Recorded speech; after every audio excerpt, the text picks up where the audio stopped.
Well, honestly, see you guys there. Let me take you back to a time where America was the most divided. Come on, take a trip with me.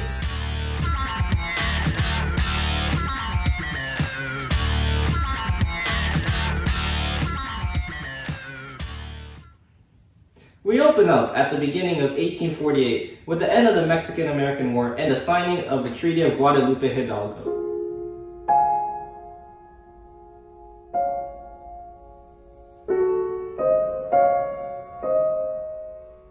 This led to the expansion of the United States territory by gaining major lands such as California. Gold was just found in California, leading to the major expansion westward and the start of the gold rush. This all started in Sacramento. John Marshall found gold on Sutter's Mill. This was a major revelation, causing them to tell everyone about the presence of gold in California. Although Americans had aspirations for greatness, many got stuck in dangerous conditions in their migration westward. Obstacles such as accidents, cholera, and fever were struggles many faced.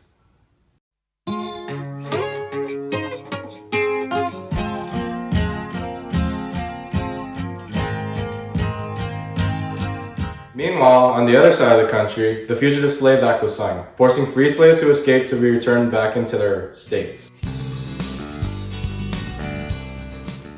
Although it was illegal for slaves to run north, iconic figures such as Harriet Tubman promoted the Underground Railroad and helped many slaves escape north. There was much hope for these runaway slaves, but if they were to be caught, the punishments were severe. The publishing of Uncle Tom's Cabin by Harriet Beecher Stowe was very influential. Even as a fictional story, it pushed the North to get involved in the fight against slavery.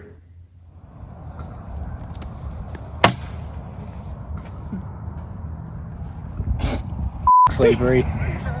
With the addition of new states, the slavery conversation lingered. The states that were joining the Union were undecided whether or not they would continue to incorporate slavery in these new territories. This was seen in Kansas in a mini-civil war called Bleeding Kansas. This was important to the fight for abolishing slavery because it established popular sovereignty in these new territories. It was seen as the fight for slavery was taking one step forward and two steps back. In 1857, the Supreme Court ruled against Dred Scott in a ruling that determined slaves were always property. This made it harder for runaway slaves to find freedom because they were seen as property no matter where they ventured off to. As these cases were becoming more prominent, the uprising of Northerners to help slaves also grew. In 1859, John Brown led a small group to Harper's Ferry, a federal armory in Virginia. He planned to take over the armory and give the arms to slaves in order to start a massive slave revolt. Although the takeover was successful, no slaves decided to join the revolt, and after being caught, he was tried for treason and executed.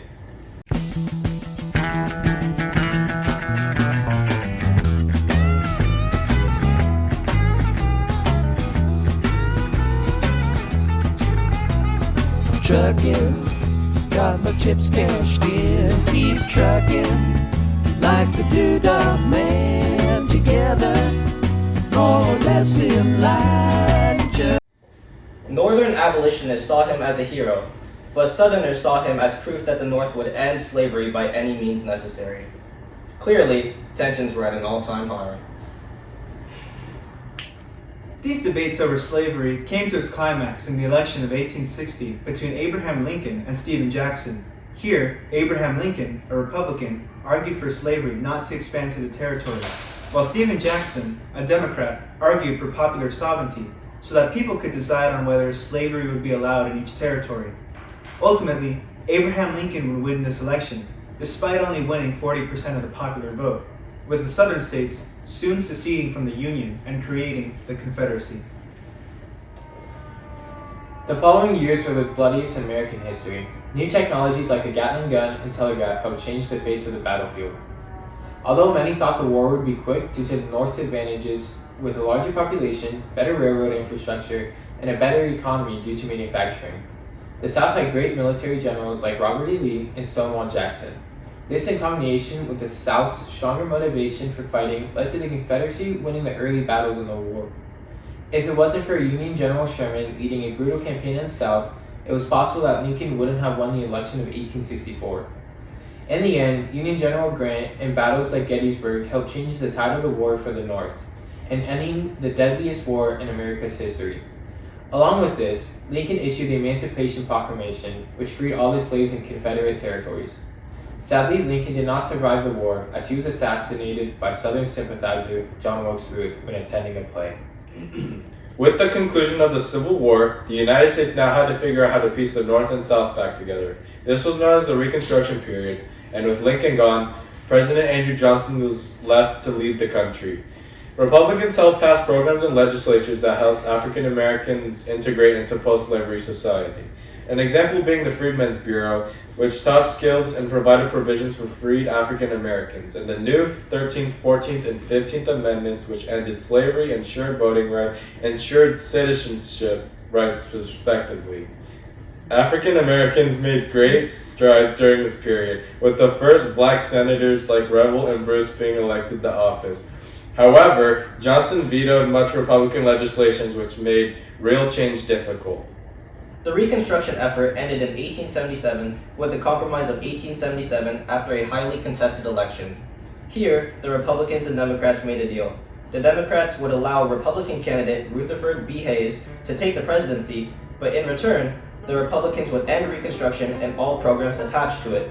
This would only exacerbate conditions for newly freed Black Americans and lead to the tough years of the Jim Crow South.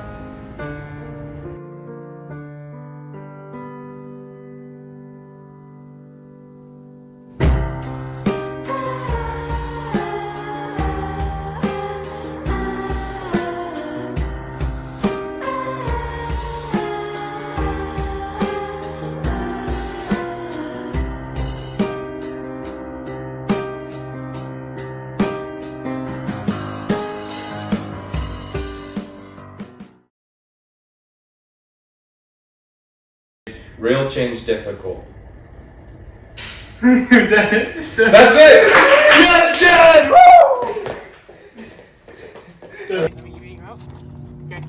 Wait, I can't cast your name. No, I can cast John Wilkes Booth when attending a play. That's it. Oh, we weren't recording. So,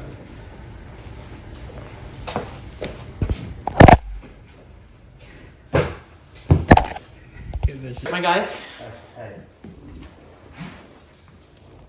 Now talk. Talk about something you're passionate about, please, Miguel. Moises' mother. Hey, yo! Hey.